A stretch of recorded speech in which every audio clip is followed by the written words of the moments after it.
A Plaguelands Media production. Hey everyone, this is Hugh from Plaguelands Media bringing you another book review. So cheers, we are drinking a Jim Beam grapefruit highball today.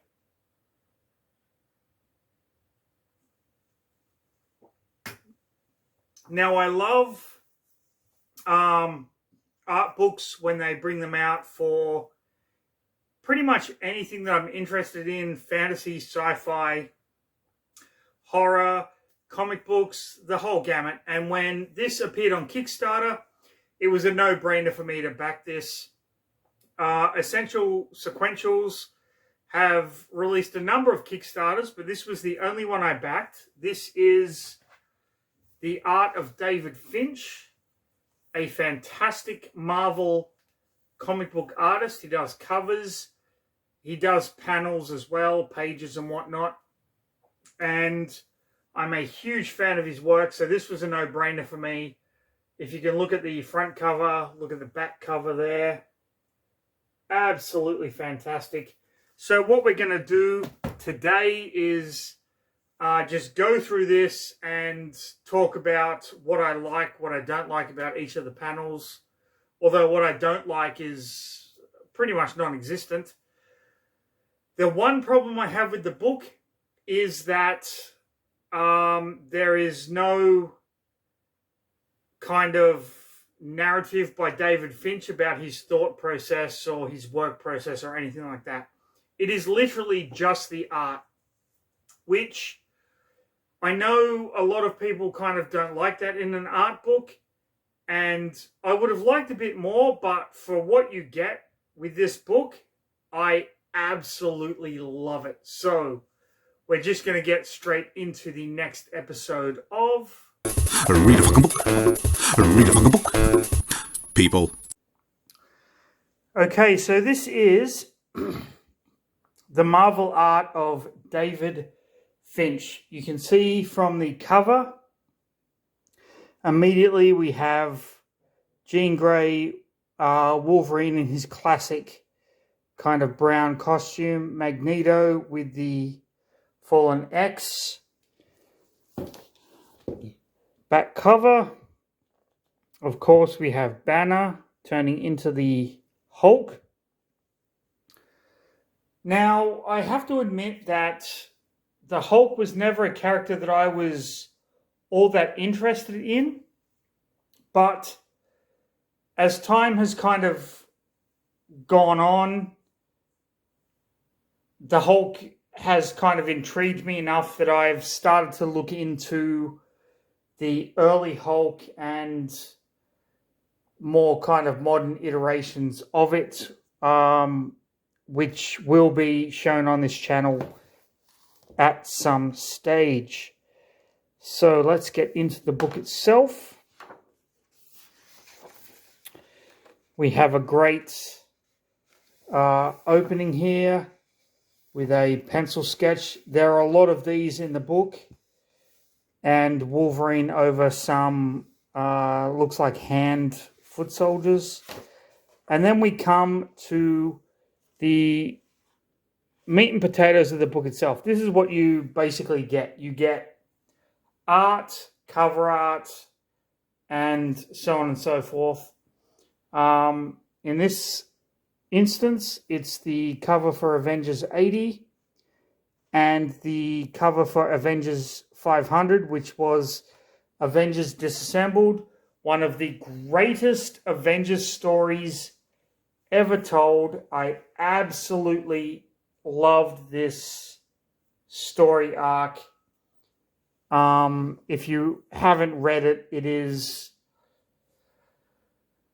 pretty much the Avengers get decimated. That's the plot. So really great story there.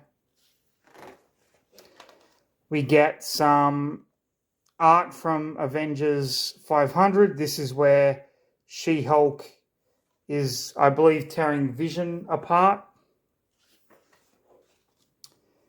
Then we get the cover for Avengers 501. So this is part 2 of the story.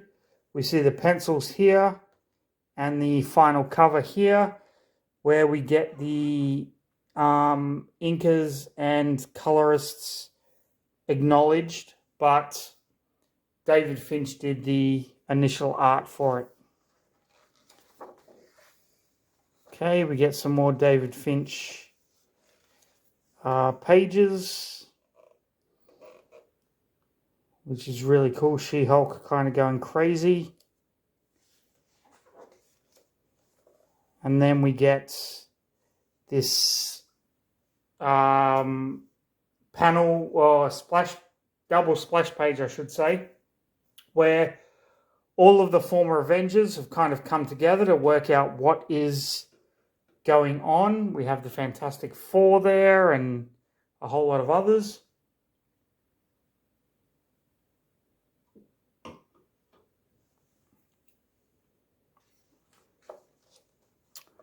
Then we get the cover to Avengers 502. One of these Avengers will die. We have the penciled art here, and then the actual cover itself. Avengers 503, where you see some fallen Avengers, Captain America kind of mourning the loss there. We get the page from the New Avengers, which has Electro.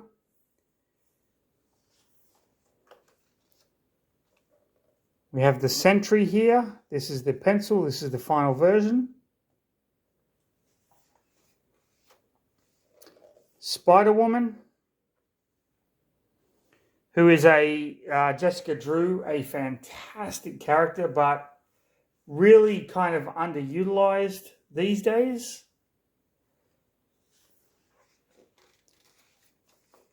Then we get some great Wolverine art here.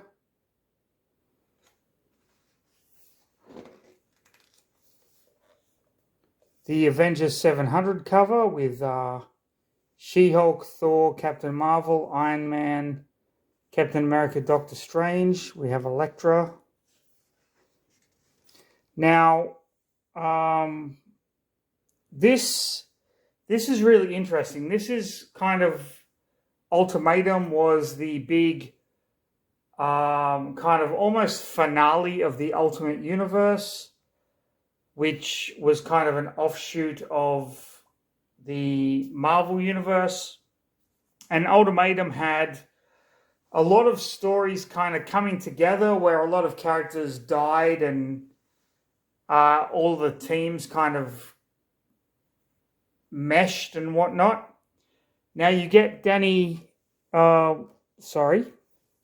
Finch's initial kind of art here, which is this giant kind of panel.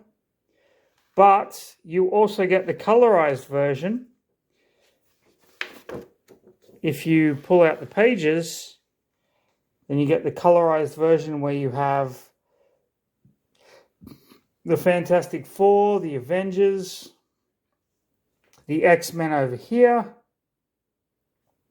Spider-Man, Doctor Strange, the Blob, the Masters of Evil. So this kind of series, this Ultimatum, had a lot of people kind of hating it,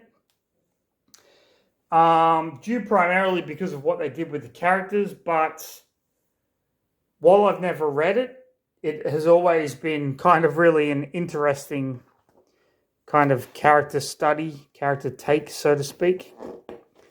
So you get Magneto. I think this whole thing started, if I remember rightly, Magneto changes the axis of the Earth because I think his children die, and then he takes revenge, and then kind of all bad shit happens. I could be wrong. I've never read the actual series itself. But you can see Magneto there, and then there's a Thor and Hela And then Thor taking on all these kind of Asgardian dudes. This is the Blob killing, I believe that's the Wasp, although I could be mistaken. Magneto kills Charles Xavier. Wolverine going to fight the Hulk. And then you get this whole kind of epic showdown stuff. Then you've got Avengers and Invaders. Now this is Spider-Man Unlimited issue 14. You've got Spider-Man, Black Cat, and Doctor Doom. But then one of the pages has just this full Doctor Doom, which looks absolutely freaking amazing. I love this. This is iconic Doctor Doom.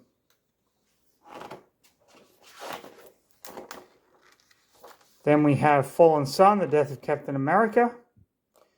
Black Suit Spider-Man over his grave. Amazing Spider-Man. Bullseye. Then we have the variant cover to Hulk issue 3. This is Red Hulk. Now, Red Hulk is going to become huge because of his role in the next Captain America movie, but Red Hulk has always been an absolute favorite character of mine ever since he was introduced. This is Thunderbolt Ross kind of becoming the Red Hulk to combat Bruce Banner's Green Hulk. And he has his own power set and whatnot. It's really, really freaking cool. World War Hulk, if you have no idea what Planet Hulk or World War Hulk is, these are books you need to read. Planet Hulk is absolutely phenomenal. Thor Ragnarok was a little bit based on it. World War Hulk is absolutely amazing when he comes back to Earth to take revenge on the Illuminati. As you can see from the cover art here, it is just absolutely phenomenal.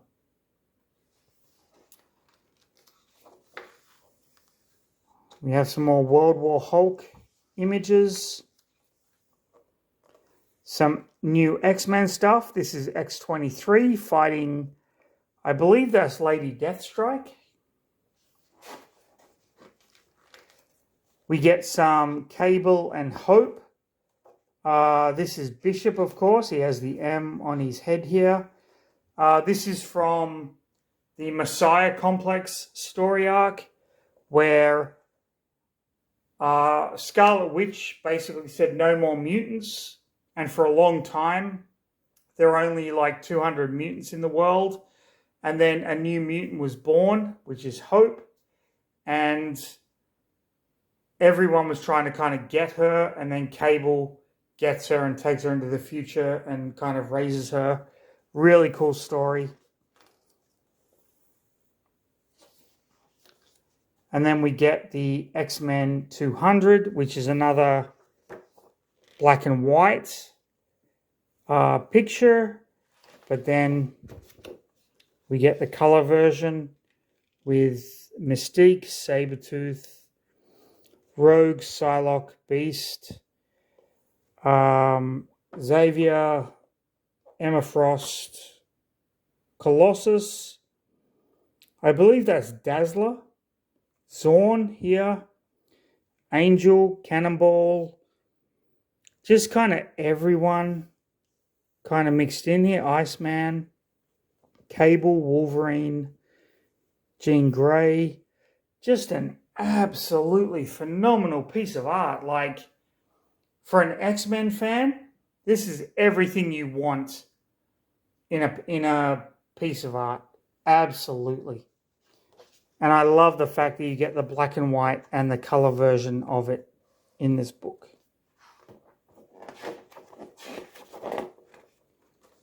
And then we get some more kind of X-Factor, Mr. Sinister down here. Submariner.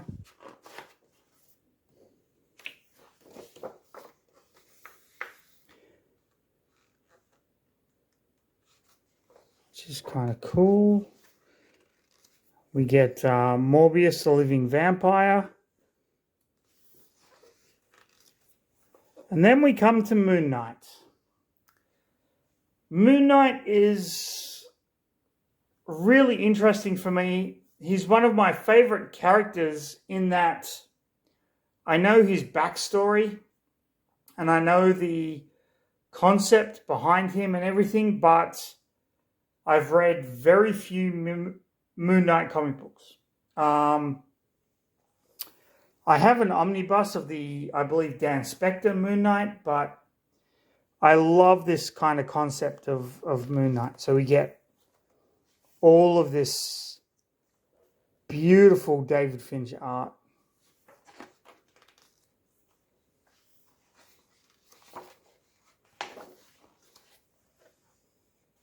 Just brilliant. If you haven't watched the Moon Knight TV show on Disney Plus, I recommend it. Go and watch it. It is amazing. Then we get some kind of commissioned art pieces, which I think are just fabulous, just amazing. Daredevil, Deadpool, Spider-Venom, Punisher, The Thing versus Doctor Doom, Angela, Werewolf by Night, which are just great commissioned art pieces. And that's where the book ends. So the Marvel art of David Finch. You can tell what I thought of this. This book was so cool. I literally pull this off my shelf once every 2 or 3 days and just flick through it because it is so beautiful. The art is so great. It just brings me back to the time when I read those comics, like when I read Planet Hulk and I read the Messiah Complex X-Men series and whatnot, and it just gives me good memories. So there you have it. Marvel, the Marvel art of David Finch. If you enjoyed the video, like, subscribe, leave a comment. There is more stuff coming, trust me. But until then, everyone, please stay safe. Have a fantastic rest of your day. But most importantly, read a fucking book, people.